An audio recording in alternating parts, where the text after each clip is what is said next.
Welcome to Lakai Lakai in the Director's Chair, featuring Manolia Charlotin, our consulting producer for our Lakai Lakai program year. In conversation with David Pierre-Louis, founder of Kay Tita and co-director of Kenbe Fem, a Haitian story of survival, unity, and strength. Today's program is part of CCCADI's 10-month series dedicating our cultural programming to Haiti, entitled Lakai Se Lakai, Our Black Nation Exploring the Legacy of Haiti. The phrase Lakai Se Lakai means home is home in Haitian Creole. We will explore home as a space for refuge, building family and community, preservation of traditions, a foundation for cultivating joy, and the roots of sovereignty. Lakai is also a call to the shared heritage of the broader African diaspora. As the first Black independent republic, Haiti is a freedom home for people of African descent. My name is Sabine Blazin. I am the Director of Programs here at the Caribbean Cultural Center African Diaspora Institute. Our mission is dedicated to advancing cultural equity, racial and social justice for African descendant communities through arts, culture, education, and media. CADI's work is critical to empowering our communities, and I invite you to support our 45 plus year legacy by making a gift of any amount today. Our strength is in our numbers and our solidarity to one another. So no matter how small or large your contribution, know that you're making a lasting impact. Simply click the donate button at www.cccadi.org. Thank you. So now I would like to hand it over to Manolia Charlotin, who will moderate today's conversation and introduce our guest panelist, David Pierre-Louis. Hi, Sabine. Thank you so much. That wonderful welcome and intro. Bienvenue, honneur, respect, everyone. We're so glad to be able to actually feature this incredible story of David Pierre-Louis or David Pierre-Louis. And we're so honored to be able to hear about the journey of one of the members of the diaspora that decided it was time to take action. And so now, without further ado, welcome David Pierre-Louis, Thank you so the much. founder of Kay Tita. Hi, David. Hey, thank you so much for having me. So good to have you. And I know we're coming on different coasts. I'm here in New Orleans. You're on the West Coast. So if you could, David, if you could tell us a little bit more just about your background as a person, like before you even got involved in what you got involved in, like let folks know a bit more about your work. Yeah, I mean, for me personally, so I'm here in Seattle, Washington. I was born in Brooklyn, raised in Miami. Both my parents are Haitian. I come from a really large family. It's about total of 10 of us in total. But I graduated from Bethune-Cookman University in Daytona Beach, Florida.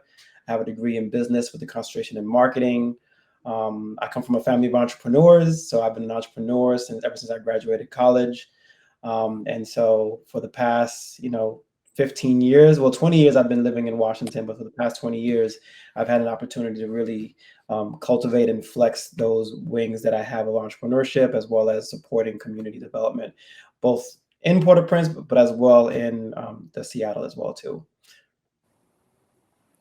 Wonderful. Well, we're so glad you're joining us from Seattle by way of Brooklyn, where I'm also from. And let's just get right into it. Let us talk about and see the journey that is the film Kenbe Fem, a Haitian story of survival, unity, and strength.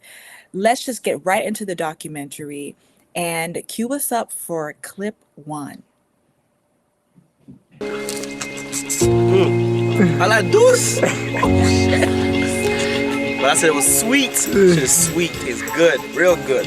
I was raised in Miami, and I've always had a slight, I guess, an affinity for my country, my roots. And My first time here was for the celebration of the 200 years of being an independent country. It was great to be here, to see the people and to be connected with my folks. My mother lives there. I have my aunt that lives there. I have cousins that also live there. The property where my mother's at, it's our property, so it's for the family. So that's our home. I am of the land, right? So there was an instant connection, and then for me to be here. I didn't expect the lack of resources that were available in the country. How we could be 150 miles away from the United States in this country and still not have, adequate running water, adequate sanitation infrastructure.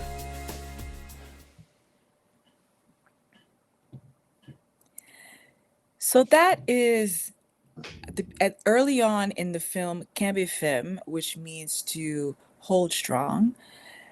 We see a flashback of your first visit back to Haiti in 2004. Can you please tell us, what did you most enjoy about that visit, and what did you learn about being on the land that helped you better understand your heritage? I think being able to experience Haiti through through the love my mother has for Haiti through her eyes was very unique for me.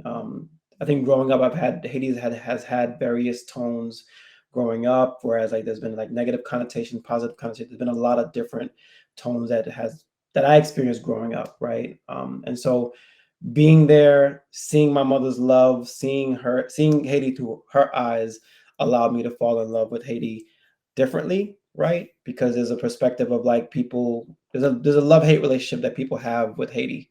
Those that leave for better opportunities, some don't want to go back. But there are some people who have left for better opportunities, but still want a better Haiti. And to be able to be on the ground and to understand it through her lens was a breath of fresh air, right? And at the same time, sadness as well too, this bittersweet experience, because you're seeing all of the missing things that could make Haiti thrive, right? And so that understanding was also very present for me. I felt proud, but at the same time, I understood as a diaspora, I got work to do, right? And so that in 2004, that was my senior year in college, and it changed me. I mean, I knew then, I meant, and I think the reason we kind of shared it in the documentary is because that catalyst for me happened in 2004, but then a gap happened, where time and work and life took over, and I kind of ended up prioritizing, just surviving here in the States. But I knew then in 2004 that I had work to do, and that was a really good opportunity for me to have that, that catalyst and that reminder. Mm-hmm. And then another major, if not the biggest catalyst, happens in 2010. And let's take a look at that clip.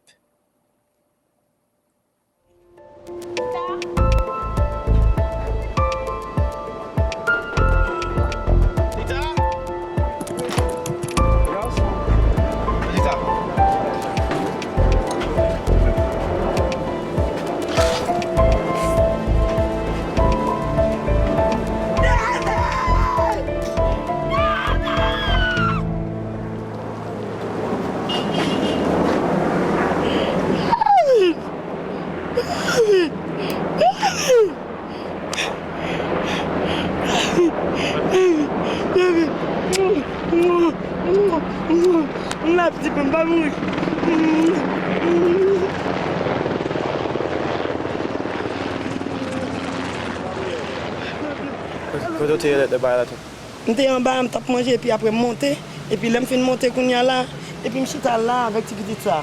Et je me sens tout bagage, et puis je pop mon premier, et puis je me sens dehors. Oh! C'est 5 bien, voisine. 5 ou 4 garçons. No, just the neighbors. Yeah. Oui. Et puis dis-moi, ça va. Tu dormir à terre ensemble. Vas-y, mais petite-moi. Petite-moi, petite-moi. Oh, petit-tout, ouais. Yes. Mais entrez. Allez pour valise, allez pour valise. Remember, as I was coming to my mother's place, I seen a group of medics posted, in front of the grocery store. So once my mother showed me, these individuals that needed help, it was a matter of just going down there and grabbing these guys and saying, hey, I need your help.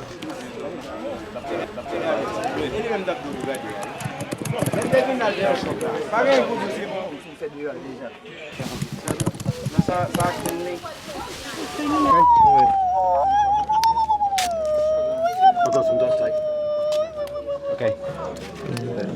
Okay, that's fine. That's fixed now. For whatever reason, some of the medical supplies are not getting to the country like it should. We're gonna get innovative and get creative. We've already run out of some stuff that we need already, but we're gonna get creative and we're gonna make it work.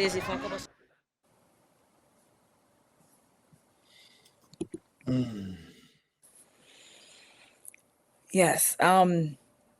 In January 2010, Haiti experiences one of the most devastating calamities of modern history, of modern human history. And in that moment, a lot of folks from the diaspora sprang into action. David, you were one of those people. You sprang into action for your family, for the community, and for the country. Immediately after, you traveled back to Port-au-Prince to ensure that your mom and family were safe. And once you reunite with them, you were put to work, helping others in the neighborhood. So walk us through that. What did you learn about that process and the role of your family in that community? I think even, revisiting this clip always sends chills. It's like just a very surreal moment. It's an experience that I'll never forget. It's like forever ingrained in my mind, in my heart. I think my mom has always been that pillar, in her community. And that's always been one of those things. Like even when we lived in the States, when she lived in the States, she was always that person that you can always count on, that always just was always thinking about everybody else. And it was just, even in that instance, right? Like her house is, partially destroyed. Like she's not even thinking about herself. She's just thinking about everybody else in the neighborhood. And she's always had a pulse of her community. She's always had a pulse on everybody. How is everybody doing? How is, this person, that person? She's always been that person, right? And like when we send her money, when we send her to take care of herself, it goes out to the community automatically. And it just reminded me of like what our role was, right?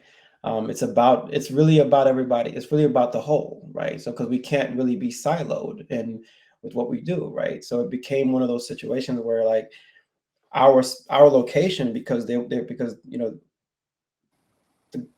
was a lot of things happening around Port-au-Prince at that time, and you had to survive. Everybody had to do for themselves, right? And so to focus on creating that space for the neighborhood, where we kind of created these makeshift clinics and we started supporting the community directly, that's what we became. But it was just a natural fit, right? It was a natural flow of like, this is what we needed to do at this particular time, because the community had already knew my mother for who she was already to begin with. So it just was a natural fit to support and supply and just be there for the community as best as possible. It also amplified just my role as a whole, right? And start to understand like the torch is being passed now to me, right? Because there's only but so much that my mom can do. And yeah. And so I think it's one of those things that here we are. So you have those, the ancestors did their work, and and they're always there walking with you and guiding you along the way. And I think about like just I knew I was supposed to be there at that moment. And I knew that I was connected to resources back in the States. So how do I be that bridge? So yeah. I mean, I didn't experience it because you were experiencing it, but every time I watched that clip many times, and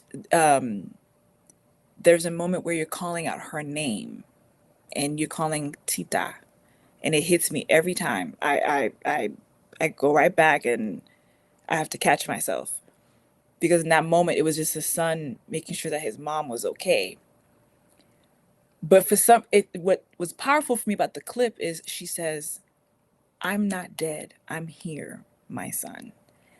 And then once that's clear, you both immediately switch to helping other people.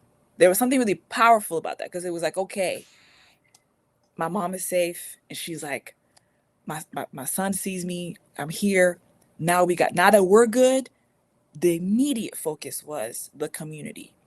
Yeah. And I felt like in that moment, if it was a clip if people didn't understand Haitian people, that clip for me encompasses who we are as a people.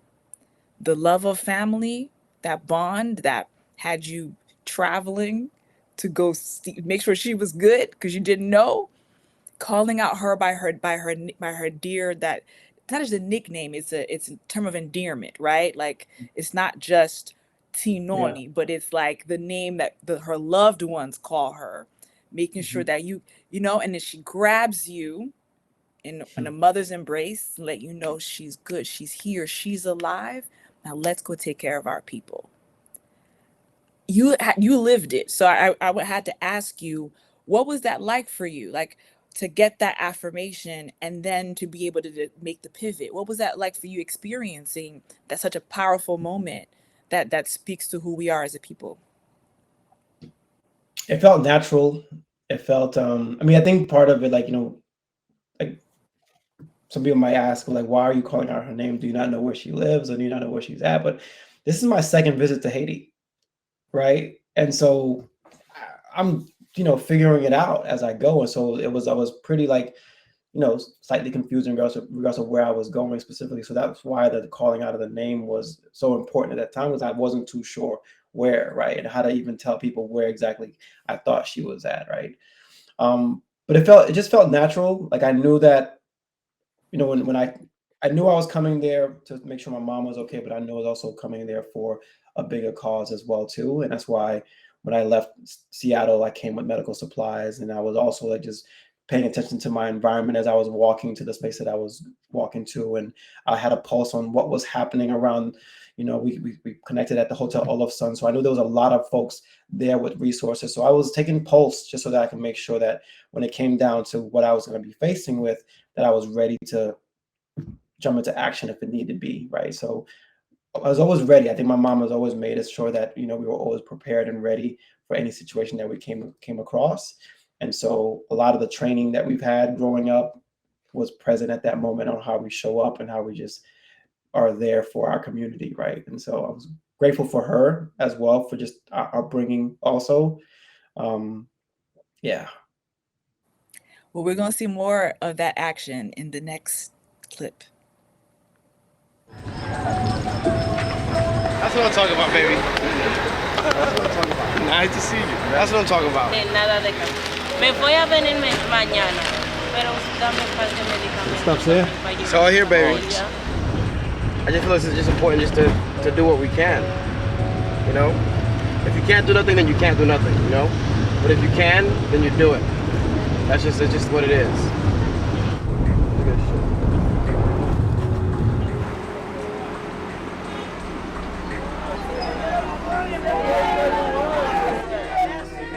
Some of the people that are here have given up on the place, even the people that live here. And they think that the only way the place is going to actually be changed is by America taking it over. But that's not the answer. And yes, I'm Haitian-American, but my blood, what I'm saying, it's 100% Haitian. So when I go back home, I can't just turn this off. It's not a light switch, it's just on forever. the images that are in my mind that I've seen. I can't just forget that, you know. So everything that I do from this point forward has to have some direct tie to what's going on here in Haiti.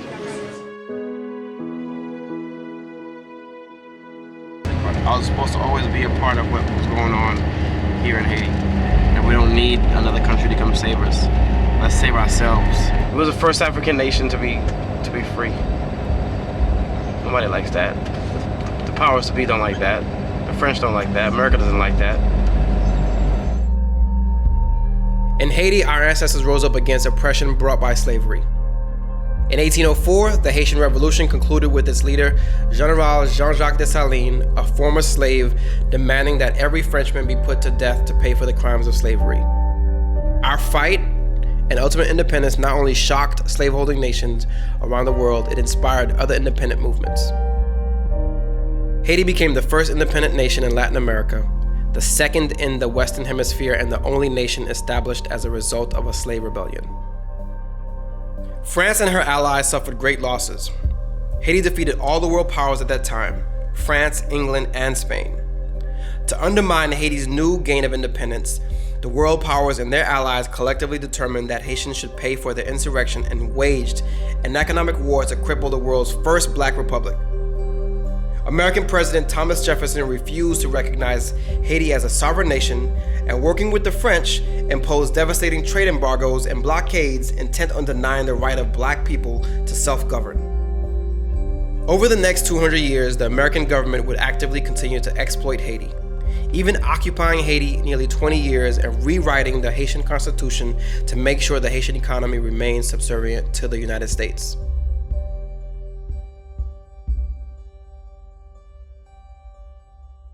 What happens post-independence is what now I think shapes the history, because France required Haiti to pay for the loss of property. So Haiti had to pay France for the people who were seen as property for their freedom. So it's this really twisted way of crippling a country economically, right? So you're free, but you owe us, and it hasn't been erased. When you talk about Haiti, we have the tagline, poorest country in the Western Hemisphere. So what does it mean that every time you see a story about Haiti, we're always tagging it with that line? When you automatically always call a people poor, that does something, right? And what is that thing that it does, and how do we reshape how we understand that place in a different way? Haiti's not a poor place, it's just the money has been extracted to go somewhere else.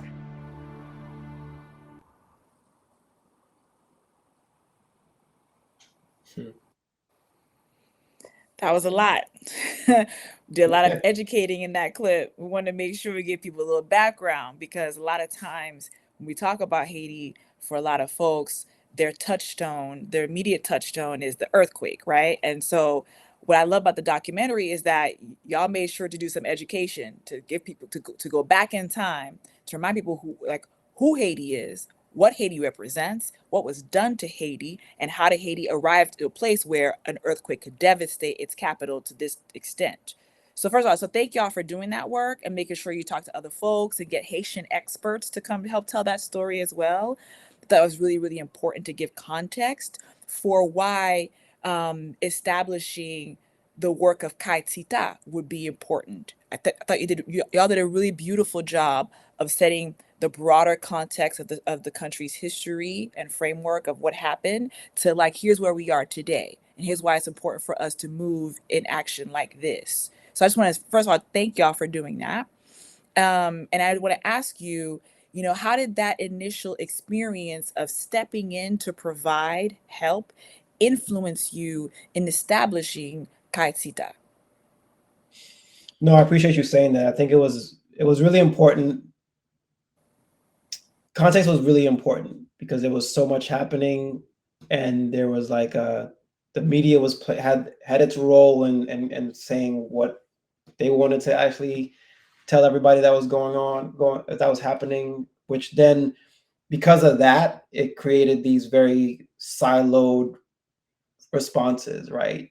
And then you start to realize, here I am trying to provide for example, we were trying to provide, we had water filtration systems that we wanted to install in the country, and we were trying to just communicate with some of the people that we know that were doing work on the ground, some of the larger organizations that were doing work, but they refused to be transparent with where they were working, right? And our approach was really like, I'm asking you because we want to make sure we're not duplicating efforts in the same area. But they wouldn't give up that information. And you started to realize like people were really like, this is what I'm doing for me and for whatever agenda I have, and this is what I'm doing. And so it started to really waken me up to the point of like, okay, this is what's happening. And so our approach has to be a lot different. And we can't go macro. We need to really focus on the community, right? And so I think part of that was like, yes, our property was destroyed, and it was like, well, Mom, like, well, what do you want to do, right? And she's like, well, what's you know what I'm saying? Whatever you want to do, I'm with you, right? And so I'm like, okay. So then I pitched the idea of like creating this resource center, because what ended up happening is that we installed a water filtration system, and then everybody in the neighborhood was bringing down their dirty water to get filtered at my mother's space. And we got food and we got stuff like that. And we were like, creating, food packages for everybody in the neighborhood. And so our space became that spot as well too. So it just started to naturally turn into a space of like, okay, we have resources that's helped the community get what they need. But then that was short-lived too, right? It was very short-lived in regards to like how much we could do with what we had. And so the vision of creating access to resources started being, okay, like we're connected to resources. We're a bridge, right? And so and I say we, meaning like the diaspora and my community and the place that I came from, we are resources, right? So our objective is like, how do we get the resources that we're connected to our community? And so that's kind of like how that started to shape up what Kay Tita. My mom was always like, I don't want to use Kay Tita as the name of the org, but it became one of those things like why it was really important that people understood like how important a home is in a community. That we talk about Potomitan, like I'm saying, that neighborhood, that house becomes that for the neighborhood, and that's how we approached it, right? Like even to the point where like there was Luis who brought over medical supplies from the Dominican Republic. He's my Dominican brother, right? That was his first time in Haiti, but his first time in Haiti was bringing us, resources. So it was just a beautiful experience to kind of create this space and this organization to kind of like really be a space that fosters connections, fosters access to resources, and focuses on really just empowering the community that's already there, right? Because the objective is not for us to solve the problems for our community, but just to be a part of like that stepping stone that helps us support and gain access to it as much as possible. And that right there, I feel like you really encompassed such a cornerstone of Haitian culture and why and how the Haitian diaspora holds on to home. Our theme for the year at CCCADI is La Caille, c'est la Caille. And, La Caille meaning the word home is home. But also we have different ways of talking about La Caille. We also shorten it. We say Caille. Sometimes it's just, we shorten the word to say someone else's home. So Kay Tita literally means Tita's home. But it doesn't just mean that. It also means our home, because Tita is ours. So that nickname, that those like terms of endearment that we have for each other, because Haitian people love a nickname. Across the whole Caribbean, we're all like this. We love a nickname. You know what I'm saying? Especially to like the mom of a community. I thought it was really beautiful that you kept that name, Kay Tita, because it feels intimate at once. It's ours, but it's also a family legacy all in one. So I thought it was really powerful, and it's such a beautiful tie to our overall theme and of how we keep home alive in everything that we do. In doing so, I wanted us to go to the next clip because we're going to see more of the work that you all are doing in the community. I want to talk now about the plan of action that you started to take. You decided you were going to come back to the States and then go back to Haiti again. What are the things that you'd like to establish? We'll start with that. Number one is going to be the medical supply situation. Just checking and assessing the situation there currently and really making sure that people are getting the medical attention that's needed. The second thing is to work on a water filtration system. But to make it to the point where it's not just taking care of one particular household, but it's taking care of a community. You know, I know I'm Haitian. I know Haitians. I know Haitians are capable people, and I don't want to come in like, well, let's help the Haitians, save the Haitians. You know, I want to support what they're already doing. You know, connecting with people, local people, regular people. So it's not like, let us show you how it should be done. Déjà David montre que il pas un shot quand même que t'a fait, il y aller effectivement, il venir avec des monde. Moi ouais un site dans Mayoa. L'union fait la force, déjà c'est devise pays. Donc ça montre que nous rentrons dans la logique devise pays et nous rentrons avec l'union ça pour nous venir servir amis, servir famille. Donc déjà ça fait mon pile plaisir. I think the most effective way that this organization can move forward is contributing to the work Haitians can do for themselves. We knew that going down there, the goal was to install water filtration systems. We brought 2 of them down there with us. We knew we had a specific location where we wanted one of them to go in. That was, you know what I'm saying, my mother's house. And we knew that the process that we wanted that to happen was a matter of setting it up, but having people bring their unfiltered waters to my mother's house and trade it out for good water. This water filtration system is sustainable. It's going to be here for a long time. We plan on training people up to come back and use it and repair it and keep it running while we're gone. And it's something that is going to serve this area long after.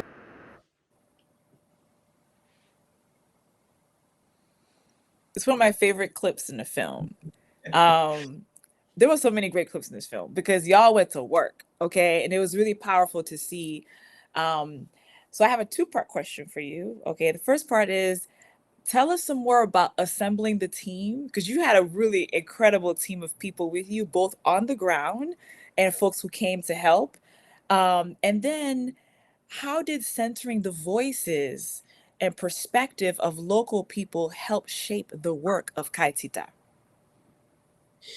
Well, the team came together very organically, to be honest. I think Charles is one of my longest friends, and he found out that I was going back down to Haiti, and he was like, I'm coming, I'm joining you, I'm going to help you. And then same thing with, I would say, like, some of the other folks. Well, the folks, Marley and her partner, Kaid, they found out that I was going down to Haiti, and Jesus found out I was going to Haiti, and they were also going to help out, and they just kind of like tagged along, right? And then we met up in the DR, and they came along, and we just Jesus and we came along, and they wanted to serve. I think for me it was really like, how do I connect with folks that just want to serve, and these people wanted to serve, and they were just very humble with the process, and so that felt really good and authentic.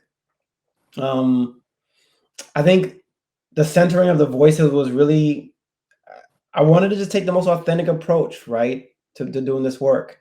And I think it was important for us to just listen to the pulse on the ground and let the people in the community really just lead, right? And it was, and because for me, really, honestly, I wasn't an expert, right? But I had the vessel and I had resources. And so the objective was really to just be present and to be as supportive as much as possible. Our role was to support. You know, everything that I've been doing, I've always gone into with the aspect of like, I'm here to support what's already existing, right? Because there's an opportunity people have when they come into developing countries where they feel like they have the answers before they ask what the problem is, right? So that never was really our approach at all. Outside of like, space is a very thing that's near and dear to my heart. I used to own a jazz lounge. I'm experienced with like creating community spaces. So I know space. I know gathering people. I know how to like cultivate community. I know that part. But as far as what happens, the magic that happens in there, that's for y'all to figure that part out. And so I've always made sure to give people space so that they can do what they do, right? And so Kay Tita has always been about, what does the community need? And let's just figure it out. right? And I think leading from that perspective allowed for a lot of magic to happen and to continue to happen. And that's, for me, was really like why we took that approach, as far as like making sure that we centered, the voices of our community, because it's very easy for our people's voices to be muted in this day and age.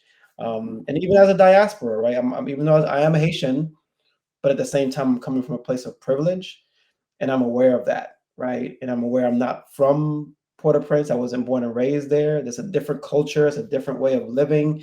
All those things I have to respect that when I go into any community that I work with. And that's why I took that approach with how I do the work that I do. That's really powerful, because you were modeling what you and many other folks in the diaspora wanted other people in the nonprofit space and the NGO spaces to be doing. You were modeling how we show up with dignity for whoever we are supporting. You know what I'm saying? Like, I think that for me, what was really powerful about that segment was, it was like, all right, here's what we can bring to the table, but what y'all doing? What y'all need? That's because you respected the dignity of folks who are local. And they say that. We see them actually, we see several instances of local folks saying, wow, David and his team are real. Like, they came in, they really mean l'union fait la force. It's not just some, something you put on a t-shirt or a website. Like, when that Haitian person said that, what he was really saying was, oh, you were about that life. Right. You were really about unity. You really believed that. And you could tell it's not something that they experience all the time, coming from folks from the outside, whether it's from the diaspora or specifically the NGOs and the foreign folks, right? Like, they don't always experience that. So when they do, they will say something about it. Because one thing Haitian do is we're going to talk. They're going to tell you what they think. Totally. Especially if you're from the place, they're going to let you know. And I felt like that was a deep affirmation. He was like, wow, David, l'union fait la force. Like, he felt like you really were about that. And it was a beautiful way to hear local people address the impact that you all were having. Did you feel that? Were folks giving you feedback in real time?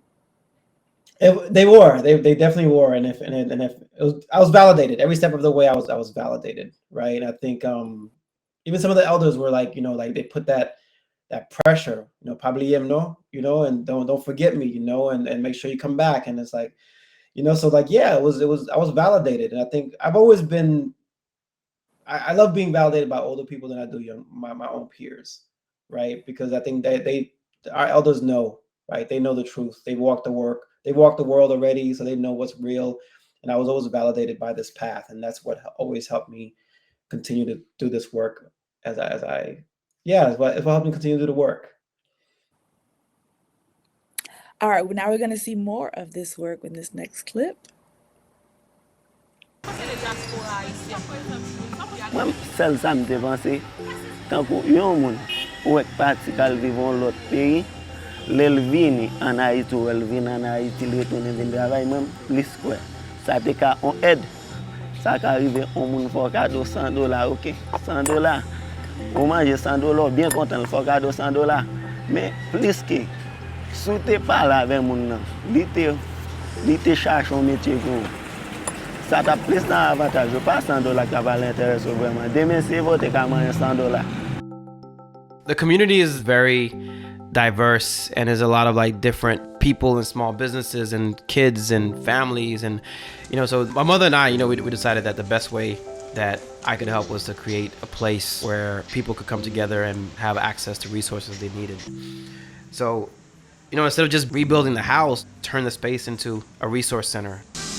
And that was the birth of Kay Tita, which means Tita's house in Creole. And so all of this was destroyed in an earthquake. And so eventually the plan would be to rebuild this whole area into an open space where this would be the start of Kay Tita, the community resource center that we're looking to build.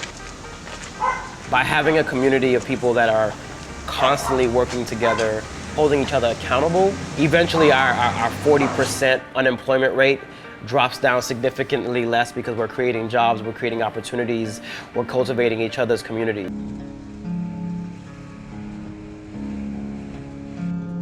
But I want to see predominantly those that are leading the charge being Haitian-born people or Haitian-Americans leading that path, right? Just because for far too long, Africans, have been displaced, and we haven't had an opportunity to really attach to our culture like we should. We have something very unique here in Haiti. This is our culture, and it's like, we're a stone throw away from like our history. There's a younger generation of people that are in search of their roots, and we're ready to make that transition. One thing we will miss in Haiti, having someone who have resources in contact who can just bring all those resources in contact into Haiti. David is a networker. He's someone who knows how to connect people together. And I've never seen someone like this in my life. And he's doing that really well. This is more an opportunity for us to transfer the education, the stuff that we've actually learned here in the States to our fellow brothers and sisters in Haiti.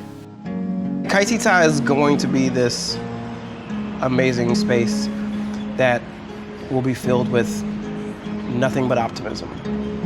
It's a space where everything is possible. It becomes this nucleus in Port-au-Prince that's connected to a much bigger community. It just excites me to bring together that which I know is bubbling, brewing, happening, and to gather it in a context where we can help support it and take it to the next level and take that energy and make something out of it that actually impacts that country. One of my favorite quotes is, "Main pile sai palu." Many hands make the load lighter. Being able to bring all of those people together in one location to work on some of the really challenging issues, I think is going to make a really big difference. So it's not something that's coming down from the government saying, we know what's best for you. It's the people coming together and saying, we know what's best for us, and this is the best way to get these things done. As soon as we start helping just 1, 2, 3 organizations, entrepreneurs, those people will then spread the social influence in multiple locations and will be able to have a bigger reach than everybody has ever had in Haiti. We'll be able to be the bridge between the diaspora and the local Haitian. That's what we want to be.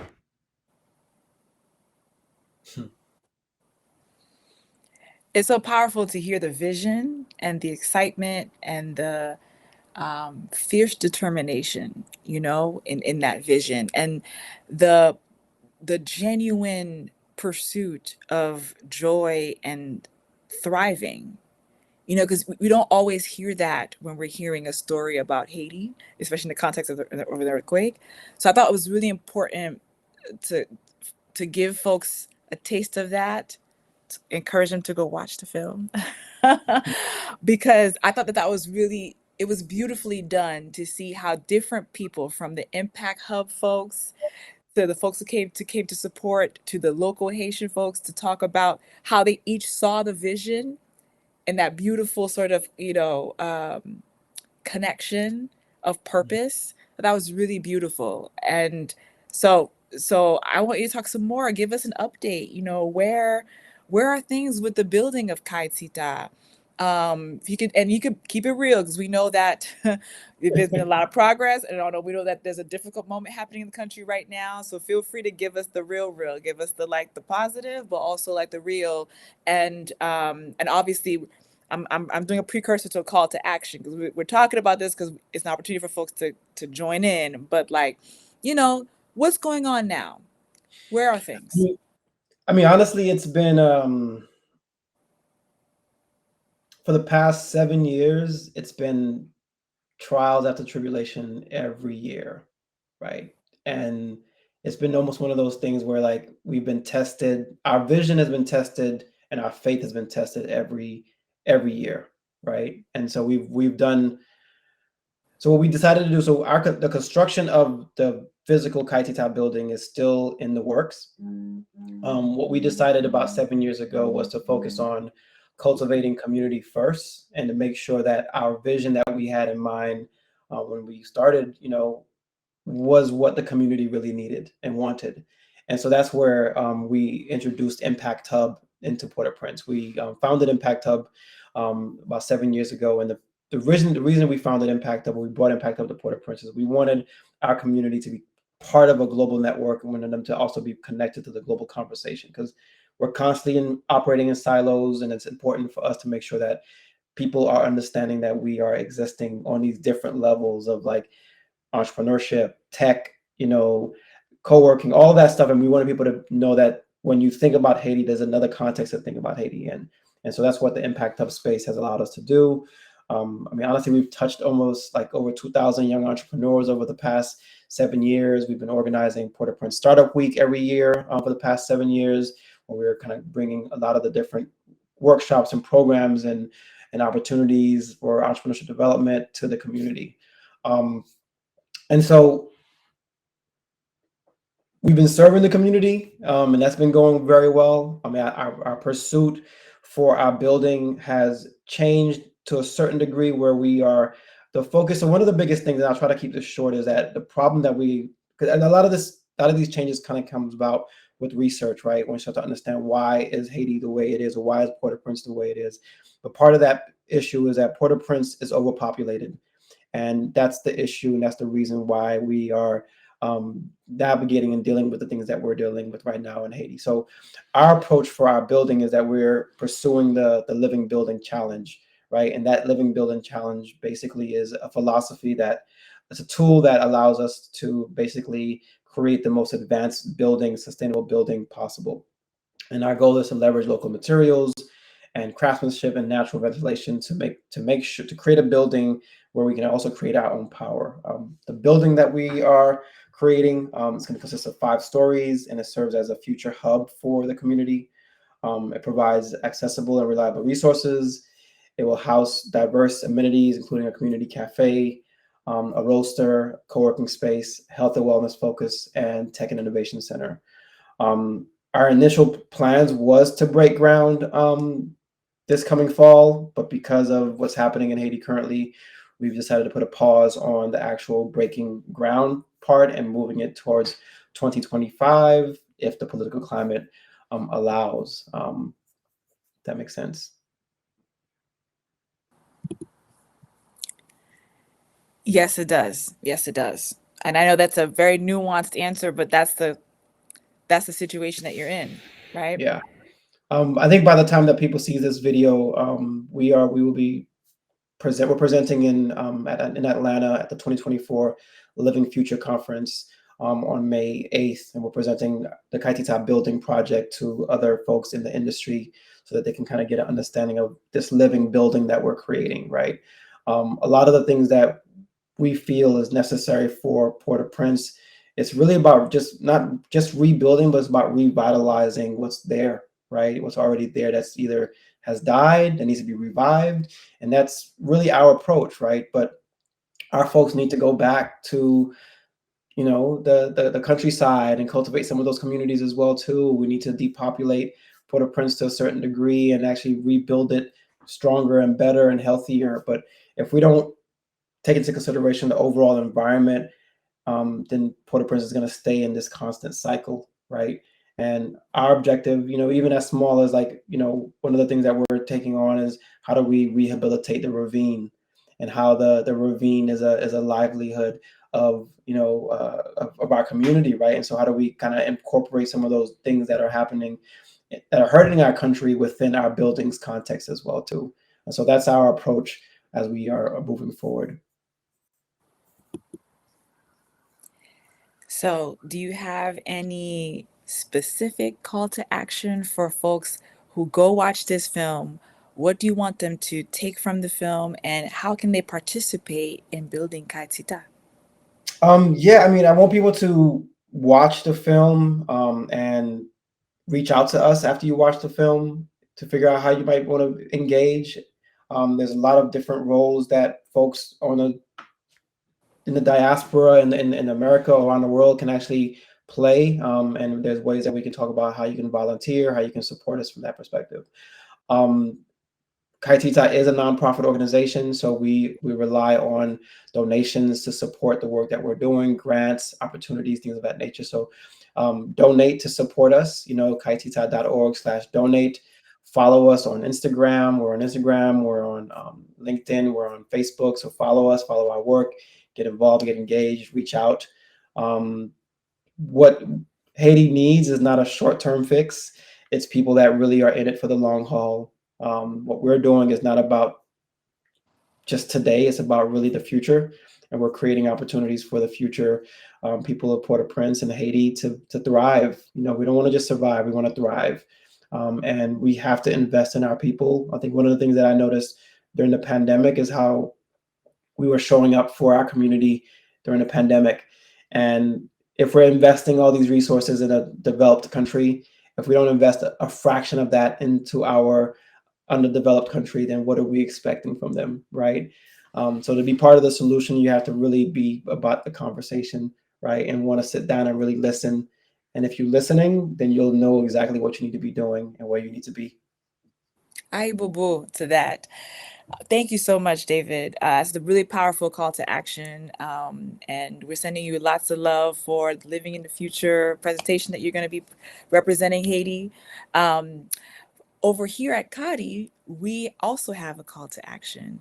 As I mentioned earlier, and as Sabine introduced us, it's Lakai Se Lakai is a full year of cultural exploration, lifting up Haiti as part of CCCADI's annual programming.